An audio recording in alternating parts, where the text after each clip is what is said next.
Hello everybody, welcome back to Ghostly French Toast, and we have another Warhammer video because Warhammer is kind of popping off right now with the end of 10th edition. And I also just wanted to give my last kind of final thoughts before 11th edition. And talking about something, because we know the Iron Warriors are back after realizing they are in the, they're coming out of the Eye of Terror. And we got some new models from which look great. I love the Iron Warriors, and I feel like I wanted to talk about why Perturabo is the best active Primarch within the setting itself. Because there's also really good Primarchs, like I enjoy Vulcan, I enjoy Sanguinius, all that, but active Primarchs, probably, Perturabo. So basics, Primarch of the Iron Warriors. He's a very stubborn guy.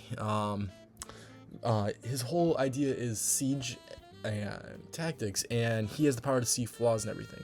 So that kind of makes sense to why he's so stubborn. He sees the problems with everything that needs to happen.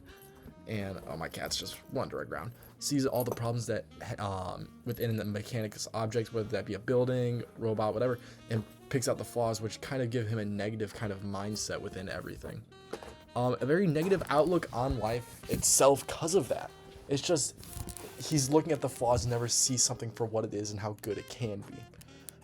So now talk about the Horus Heresy. He went traitor. Horus didn't really convince him much. He just said, "You're a good boy," and gave him some approval because he never really got approval from Big Papa E up there.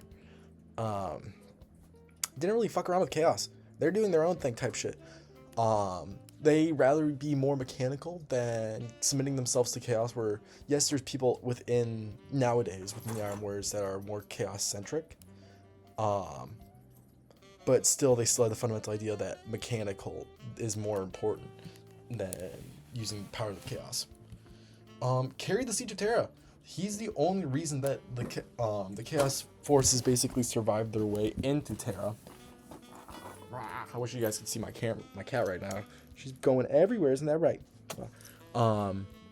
He basically carried the Siege of Terra itself, where he was able to break through into the solar system, and then also went one ban for ban with Dawn, and basically was like, the only reason they got as far as they did was because of him. And then Horus basically got rid of Perturabo and replaced him with Mortarion.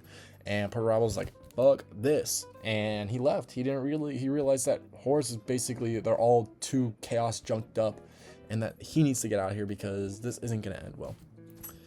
Personality. He's a very stubborn guy, as I was saying earlier. Unreadable, even to Vulcan. No one can really kind of read how he feels and how he's been acting, so it's definitely kind of a mystery for many people. He killed his sister by accident and kind of went crazy. Not by accident, it was a fit of rage, and this sounds like he's not the best, but trust me, he's pretty good. He's very good. Killed his sister, and that was pretty bad, and then he was really depressed for a while. Hates Dawn. He basically created the whole Iron Cage incident, and basically just to fuck with Dawn. Because Dorn is also a very big strategist, and he was the one who built the Emperor's Palace. But Perturabo wanted to do that, and now he hates Dorn because they're the same person basically in terms of military strategies. And after basically Siege of Terra, Perturabo was like, "Hey, I bet you can't break into this bad boy over here," and he took the bait, and it wasn't a good time. Character growth. Realizes the fault of his own ways, where a lot of the Chaos Primarchs don't really do that. They just keep going. Or like even like the Lions apologize, but like Perturabo is like, yeah, I fucked up big time when talking with his Space Marines. He gets the fuck out of Terra when the battle is lost, because at the certain point, just the Chaos was just kind of running wild, and there was no really rhyme or reason to it. And he realized like, yeah, this is kind of fucked. So he gets out, which is a great thing for a leader to have. Helps his son learns, when even like when they're doing battle games, practicing, he gives them tips and tricks on how to win. He wants to see his son succeed in their own way and not try to copy him, which I think is a great thing. And he also admits when he's wrong, and I think that's another big thing, where a lot of the Primarchs can't really admit that they are wrong. They're Primarchs. Even like the hero Primarchs, it's hard, or the loyal Primarchs, it's hard for them to admit that they are wrong. It happens. But it's nice to see that even someone who's changing as a character, who originally could never admit that he was wrong and would kill people when he would threaten he was wrong, now admit that he's wrong. He's a good dad. Fuck Chaos. I think Chaos is a boring thing. It's pretty boring. There's not much thing. I like regular Chaos, like the Black Legion. I think they're great. But everything else kind of sucks, to be honest, in terms of Chaos. I don't know. I think it's uninteresting. Best dad to Chaos Legion. Like, yeah, now he started the Chaos because he was forced to. He didn't really want to. It just kind of happened. When you fuck with Chaos for so long, you're going to turn into a Chaos Prince. Or a Demon Prince. And helps them learn and support them. Now, originally he hated them and tried to kill them. We don't talk about that. We don't talk about the killing one member of every squad. And he's actually doing something. We're not really like Fulgrim's going to Terra for some reason.